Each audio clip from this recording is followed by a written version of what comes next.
চলুন আজকে আমাদের গুরুদাসপুর উপজেলাটা আপনাদের সাথে ঘুরে দেখাই। হ্যালো এভরিওয়ান, আসসালামু আলাইকুম। সবাই কেমন আছেন? আশা করি ভালো আছেন। আলহামদুলিল্লাহ, আমিও ভালো আছি। আজকের ভিডিওটা একটু বড় হয়ে গেল, সবাই স্কিপ না করে আশা করি পুরো ভিডিওটি দেখবেন। দেখে সবাই লাইক কমেন্ট করে পাশে থাকবেন। এই তো আমরা সবাই ভ্যানে উঠে চলে যাচ্ছি। আমরা এখন পুরানপাড়া যাচ্ছি আমার এক বান্ধবীকে আনতে।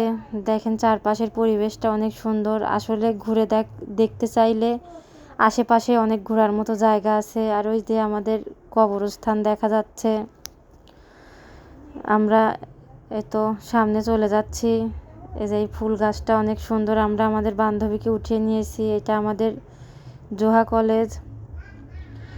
এখানে স্টেডিয়াম হচ্ছে। এটা আমার বান্ধবীও এখানে ভিডিও করা শুরু করে দিয়েছে। আমার বান্ধবীকে সাথে নিয়ে যাচ্ছি। আর এই তো একটু বৃষ্টি হলেই আমাদের গুরুদাসপুরের রাস্তা পানি জমে যায়। রাস্তার অবস্থা তো একদম খারাপ। আমরা কথা বলতে বলতে উপজেলায় চলে আসছি। দেখেন ঢুকতে অনেক সুন্দর রাস্তা। এখানে সবাই ছবি উঠাচ্ছিল, অনেকেই ভিডিও করছিল। আমরা সামনেই নেমে পড়বো, নেমে একটু হাঁটাহাঁটি করব, ঘোরাঘুরি করব। এই তো অনেক সুন্দর সুন্দর গাছপালা লাগিয়ে রাখছে এখানে। সামনে অনেক সুন্দর একটি পুকুর। এখানে সন্ধ্যা হলে আরো বেশি সুন্দর লাগে। এই তো নিহাল, শিফাত, আরিশা। আমার ছেলে মেয়েকে কেমন লাগছে সবাই জানাবেন। এই তো এখানে এরা এসে বলতেছিল পুকুরে গোসল করব, পুকুরে গোসল করব। আসলে আমার ছেলে মেয়ে কেউই সাঁতার জানে না।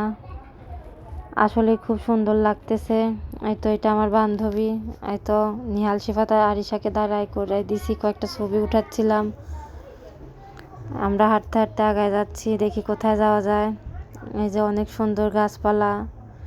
মেঘলা মেঘলা ছিল, সকালে বৃষ্টি হয়েছিল, তাই খুব একটা গরম লাগে নাই, রোদ ছিল না। খুব সুন্দর একটি জায়গা। এই তো আমাদের গুরুদাসপুর উপজেলা পরিষদ ওইটা।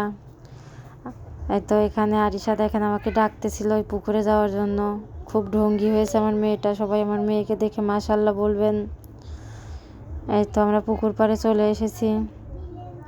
এখন পুকুরে দেখেন বাচ্চারা কি সুন্দর করে গোসল দিচ্ছে। এখানে আরিশাও নামবে, ওইখানে নামবে নিহাল, শিফাত সবাই ওইখানে দাঁড়াবে। আর বাচ্চারা কি সুন্দর করে গোসল দিচ্ছিল। আমাদের ছোটোবেলার কথা মনে পড়ে গেল। আমরাও নানির বাড়িতে গিয়ে ঠিক এইভাবে নানা তো ছিল না, নানির সঙ্গে গোসল দিয়েছিলাম।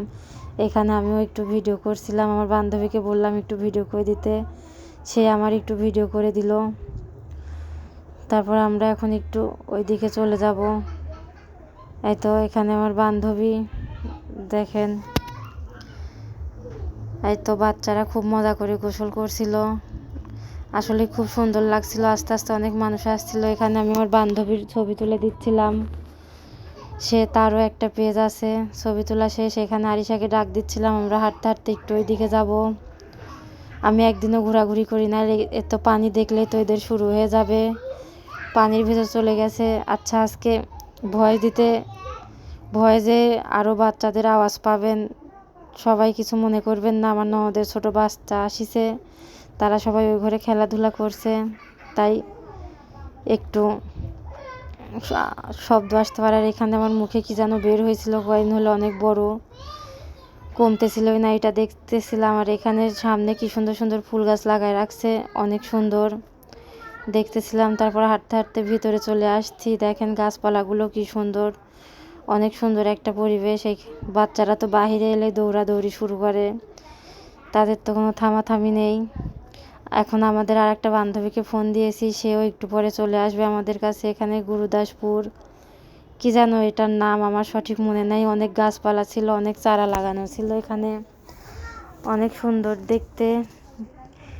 কিন্তু অনেক বন জঙ্গল থাকায় আমার ভূতের বাড়ি মনে হচ্ছিল। সামনে আর একটা আছে, এই তো একদম ভূতের বাড়ির মতো মনে হচ্ছিল। আমি এইদিকে আজকেই প্রথম আসছি, আর আগে একদিন আসিনি। যে অনেক বড় একটি জবা ফুলের গাছ, অনেক সুন্দর লাগছিল দেখতে। সত্যি অনেক সুন্দর পরিবেশ। আমি আগে একদিনও আসি নাই, এরপর থেকে এখানে আসবো। তবে সন্ধ্যার পরে আসলে আরও বেশি ভালো লাগতো, চারপাশে লাইট জ্বলে থাকতো। আমাদের গুরুদাসপুরের মানুষ অবশ্যই চিনে থাকবেন। এত গাছপালা অনেক বড় বড়, অনেক সুন্দর সুন্দর। এখানে বাচ্চাদের খেলার জিনিসও আছে, স্লিপার আছে, দোলনা আছে। আজকের মতো এই পর্যন্ত, সবাই ভালো থাকবেন, আল্লাহ হাফেজ।